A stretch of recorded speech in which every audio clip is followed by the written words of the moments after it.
It is an intrinsic part of being a human being. It has the ability to drive and to blind us. It is love. And as time goes on, sexual and romantic relationships are being manifested in all different types of forms and are impacting the world in new, exciting ways.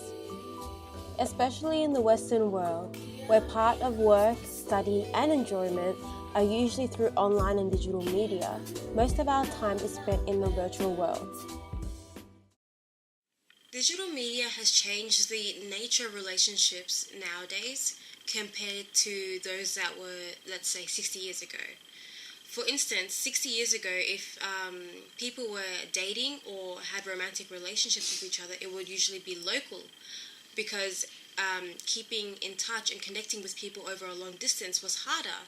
The only ways you could do that was through letter writing and mail. But that obviously takes a lot longer than communication over a long distance would nowadays.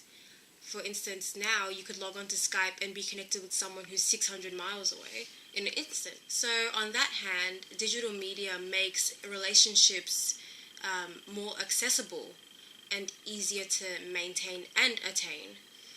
However, all relationships in the virtual sphere are not positive ones, and a lot of people can be exploited and manipulated, and it's harder to really understand who you're engaging with if you don't know them personally or face to face. So these new modes of conducting relationships also rise new complications. There are many forms of these complications that can arise from new means of relationships online. For instance, one of those is underage sexting. Teenagers and a lot of the younger generation feel that if they're not in the room with an actual person, then they can't really they can't really see the consequences or see the actions that they're taking. What I mean by that is sending a nude image is all fine and good, because there's not an actual body there that you are being exposed and open and vulnerable to. However, the real reality of this is that when you send something online and through the virtual space, you lose it. What I mean by that is once it's out of your hands, it doesn't just disappear. It gets into the hands of somebody else, and you have no idea what they're going to do with that image or with your identity, basically. Now moving on to the topic of online dating. So when it comes to online dating, how these online relationships are constructed is first from constructing your own personal profile, so your own virtual identity. However, this is not limited to online dating websites such as eHarmony. A lot of us have online dating personas via Instagram, Twitter, Tumblr, Facebook, whatever it may be. And we use these identities to display ourselves to a wider audience, possibly those that we are looking to date in the future. The problem with this is that our online persona may not be the same as our in real life persona.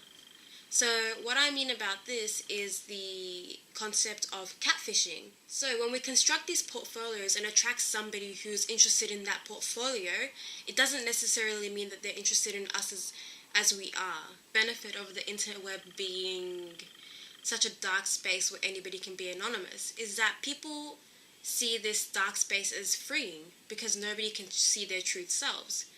So those who are having identity crises at the moment, such as maybe transgendered people or gay people, can go onto sites such as Tinder and be free with who they are, because they don't have that personal attachment to who they actually are. They're not going to be scared to bump into their family or friends on that website.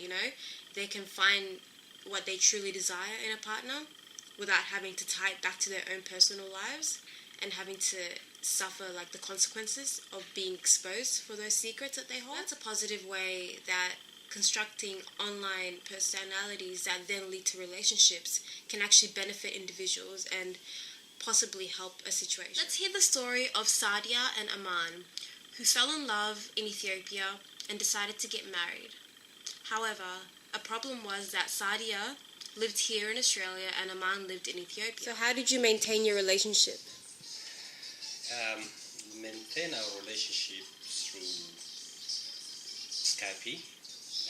Almost we meet every other days. So we just update every day information, what's going on in our life, what is happening here, what happening in the family side. And also we just express our love. Nearly 1 year, like because of the virtual communication method or like one of the Skype, we maintain our relationship. If it wasn't for that, I don't think it's not easy. Our life would not be the same, maybe. Yeah. From a little child wanting to be cuddled to a teenage boy experiencing his first crush, we all experience it at one point in our lives. However, with the complicated twisted thing that is the internet, caution needs to be practiced when it comes to love online.